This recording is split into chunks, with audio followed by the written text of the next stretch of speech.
안녕하세요. 연예계 뉴스를 빠르고 정확하게 전해드리는 두유람입니다. 지난 2월 이달의 소녀 소속사 블록베리 크리에이티브는 한국연예매니지먼트협회에 추후에 연예활동을 금지해달라는 진정서를 제출했다는 것이 알려졌는데요. 이에 대한 연매협의 답변이 기사를 통해 알려졌습니다. 앞으로 추후의 활동은 어떻게 되는 것인지, 그리고 이달의 소녀 멤버들은 어떻게 되는 것일지 함께 알아볼까요? 연매협의 답변.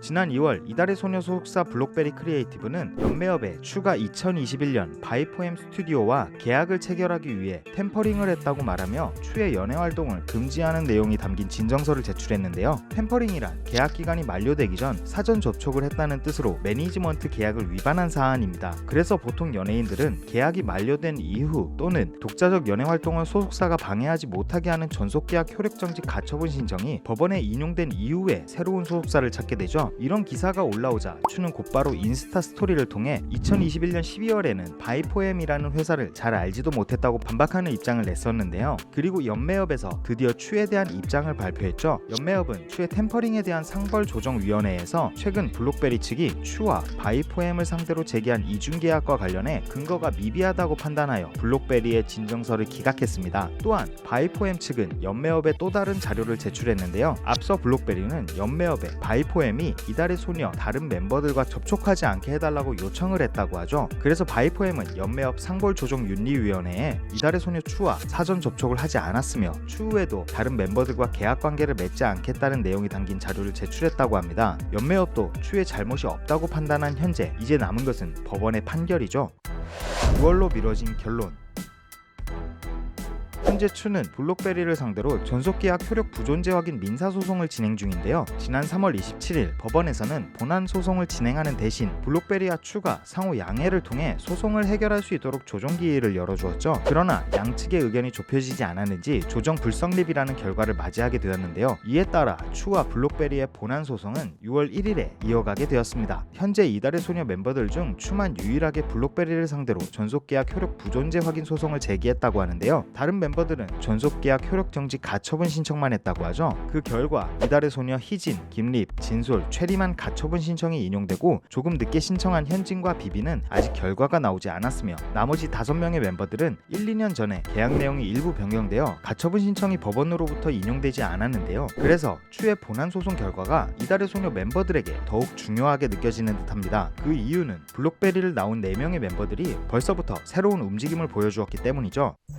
이달의 소녀 새 프로젝트.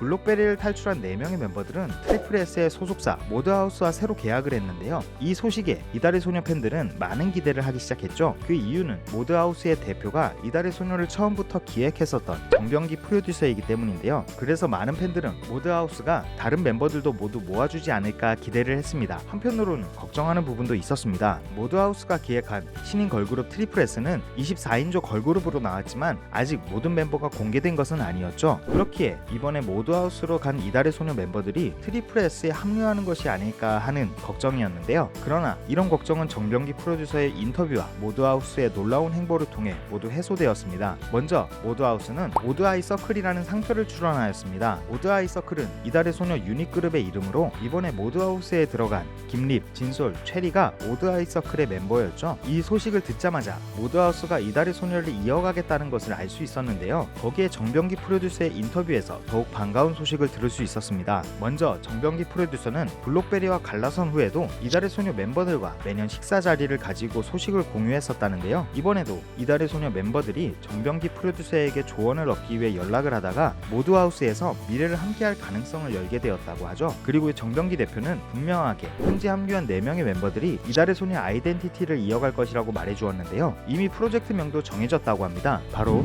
아르테미스 스트래티지, 그리스 신화 속 달의 여신의 이름을 따 아르테미스 계획이라고 정했다고 하죠. 그리고 이미 녹음까지 시작했다고 말하며 진소리의 A&R 능력을 칭찬하기도 했는데요. 거기에 이달의 소녀의 사라진 앨범 라메종 루나도 적절한 시기에 발매할 계획이라고 말했습니다. 그리고 마지막으로 정병기 대표는 이 한마디를 남겼죠. 개인적인 의견으로는 이달의 소녀는 모두가 함께일 때 가장 밝게 빛난다. 블록베리와 이달의 소녀의 법적 분쟁이 점점 끝을 향해 달려가는 가운데 안타까운 소식만 있는 것이 아닌 새로운 방향에 대한 소식도 있어 기분이 좋았는데요. 이달의 소녀가 모두 모여 달의 여신처럼 다시 빛날 수 있기를 계속해서 응원하겠습니다. 최근 화제가 되었던 K-팝 뉴스를 구독자님들이 알려주신 소식들과 함께 전달해드렸는데요. 지난 뉴스에서는 많은 분들이 엠넷 안준영 PD의 복귀 소식에 보이즈 플래닛 참가자들이 피해를 받지 않을까 걱정했었죠. 엠넷은 안준영 PD가 보이즈 플래닛에는 관여하지 않았으며 현재 많은 사람들의 분노에 재퇴사를 논의 중이라고 밝혔습니다. 앞으로도 여러분들의 제보와 뉴스에 대한 소감을 댓글로 남겨주시면 영상에서 소통하며 추가 소식을 전해드릴 수 있도록 하겠습니다. K-팝뿐만 아니라 궁금한 연예계 소식까지 쉽고 빠르고 정확하게 전해드리려고 하니 두유람 뉴스 기대 많이 해주세요. 지금까지